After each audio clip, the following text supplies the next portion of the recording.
my name is Brian Gosher, and I would like to read from the Gospel according to Mark, chapter 10, and starting at verse 46. This is a story about the blind man Bartimaeus receiving a sight from Jesus. Verse 46, Then they came to Jericho, and as he was leaving Jericho with his disciples, this is Jesus leaving Jericho with his disciples, and a large crowd, a blind beggar named Bartimaeus, the son of Timaeus, was sitting by the road.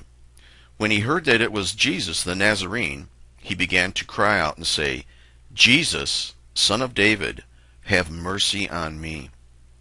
Many were sternly telling him to be quiet, but he kept crying out all the more, Son of David, have mercy on me. And Jesus stopped and said, Call him here. So they called the blind man, saying to him, Take courage, stand up. He is calling for you. Throwing aside his cloak, he jumped up and came to Jesus.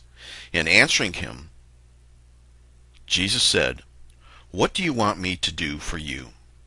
And the blind man said to him, Rabboni, I want to regain my sight. And Jesus said to him, Go, your faith has made you well. Immediately he regained his sight and began following him on the road. Now, real quick, I just wanted to point out a few things. The man Bartimaeus, who was blind, sitting on the side of the road, understood who Jesus was because he addressed him as Jesus, son of David, have mercy on me. Jesus was a very common name back then in those days. It was like Joseph. But he identified Jesus as Son of David, the Messiah, the promised one. So he knew who Jesus was. Now, scriptures don't tell us, but Bartimaeus may have heard Jesus speak before. We don't know, but he knew who Jesus was. So he cries out from among this crowd. So he had to yell loud. And he yells out, Jesus, Son of David, have mercy on me. And many were telling him to be quiet. Don't bother the Messiah. Don't bother the teacher. Just, shut up, be quiet. But he cried out even the more, Son of David, have mercy on me. And I thought about that, and I thought, you know what, through the hustle and bustle of my life, and maybe the hustle and bustle of your life, there are people that just tell you to be quiet. When I think about it, most of the time I've been told to be quiet. And I've listened, and I've just kind of sat on the background and not said anything. But you know what? God doesn't want you to be quiet. And this man wasn't quiet. He continued. He needed something from Jesus, and he continued to yell out, Jesus, Son of David, have mercy on me. So Jesus stops, and he says, Call him here. So they called the man, and they said, Take courage. Stand up. He is calling for you. How many times in your Christian walk, or in some place that you're at in your life, that you're crying out to God, and you're saying, Lord, you're not telling him what to do. It's not a prayer where you're directing God's attention and do this and do that, and I want this and I want that. But you're just at a point of desperation, and you're just crying out, Lord, have mercy on me. You're just yielding yourself over to God. Lord, I don't know how this is going to work out. I don't know how this is going to end. But I'm just calling out to you, have mercy on me. And Jesus says, or the people tell him, take courage, stand up, and he's calling for you. So he threw his cloak aside, and he jumped, it said, and came to Jesus.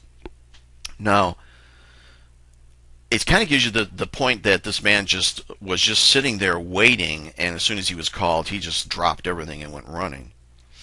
And Jesus looked at him. He said, What do you want me to do for you? And I thought about that. In all my prayers, I pray for other people and I pray for other things. And when I was going through this and I was reading this, it was like God was saying to me, Brian, what do you want me to do for you? And maybe God's asking you that. Susan, Mary, Jim, Bob, whoever you are. Jesus is saying, what do you want me to do for you? You've been a good steward. You've done this. You've done that. What do you want me to do for you? And he said, Rabbi, I want to regain my sight. I want to see again. How many of us are on the spiritual walk with the Lord, and our faith has gotten to the point in the world and the circumstances we're under is collapsing around us, and our faith isn't very strong. We don't see very well, spiritually speaking. And he says, Lord, I want to see again. Now, I know he was talking about a physical sense, but I'm talking about us in a spiritual sense. I think of the Old Testament where Elijah was being surrounded. The army was outside. They wanted to take him, and his servant was getting nervous and said, "Look at all these soldiers. They're coming for us." And Elijah said, "Lord, open his eyes so he can see what I see." And when he did, he saw all these angels out there that were far, far more in number and superior than these little piddly army that was standing around. That's what we have. God has surrounded us with his love, with his care, with his provisions. But so many times we get engrossed and engulfed in the circumstances of life, we don't see that. And we're saying, Lord, help me to see you again. Help me to see what you're doing. Help me to see and be encouraged, because God is there, even though we don't see it. And Jesus said to him, "Go, your faith has made you well." And immediately he regained his sight, and then he began to follow him on the road. And I don't know, there's certain times when Jesus would do certain things. At one point he healed a blind man where he spit into the dirt and he made mud and he put it on his eyes. And he told him to go wash. I don't understand why he does it for a reason and a purpose, but this time he just said, "Go, your faith has healed you." In other words, I thought about that. What was it about his faith, his belief, his trust in who Jesus was? Because he wouldn't have yelled out to Jesus if he didn't believe who he was. So his faith, despite everybody telling him to be quiet, yelled out to Jesus, and he called out to him anyways. And that faith in him stirred him to action to yell out to Jesus, and that gave him an opportunity to stand before him. Jesus said, "What do you want me to do?" And he said it. And he said, "Your faith has healed you."